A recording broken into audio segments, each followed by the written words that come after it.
দুদিন আগে আমি একটা ভিডিও পোস্ট করেছিলাম যে আমি যোগ্য হয়েও আমার চাকরিটা আজকে নেই।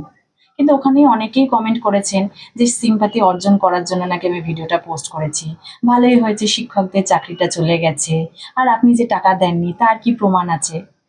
আজকে আমি আবার ভিডিওটা পোস্ট করছি এটা বলার জন্য যে আজকে যদি টাকা দিয়ে চাকরি করতাম তাহলে অযোগ্যদের লিস্টে আমাদের নামটা থাকতো।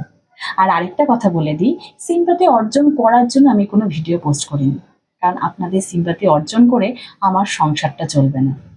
জানি না আজকে এমন দিন চলে এসেছে যে শিক্ষকতা পেশাটাকে এমন জায়গায় দাঁড় করানো হয়েছে যে শিক্ষকদের চাকরি চলে গেছে বলে অনেকেই মজা করছেন, অনেকেই হাসি ঠাট্টা করছেন, অনেকেই কুমন্তব্য করছেন। হ্যাঁ, অনেকেই সহানুভূতিও দেখাচ্ছেন। কিন্তু যারা কুমন্তব্য করছেন তাদের উদ্দেশ্যে বলি, শিক্ষকতা পেশাটাকে একটু সম্মান করতে শিখুন। আজকে শিক্ষকরা আছে বলেই অনেক স্টুডেন্টরা কিন্তু অনেক ভালো ভালো জায়গায় পৌঁছাতে পারছে। কেউ ডক্টর হচ্ছে, কেউ নার্স হচ্ছে, কেউ পুলিশ হচ্ছে, কেউ ইঞ্জিনিয়ার হচ্ছে। তাই দয়া করে শিক্ষকতা পেশাটাকে একটু সম্মান করতে শিখুন। ওদের চাকরি চলে গেছে বলে হাসি ঠাট্টা করার কোনো দরকার নেই।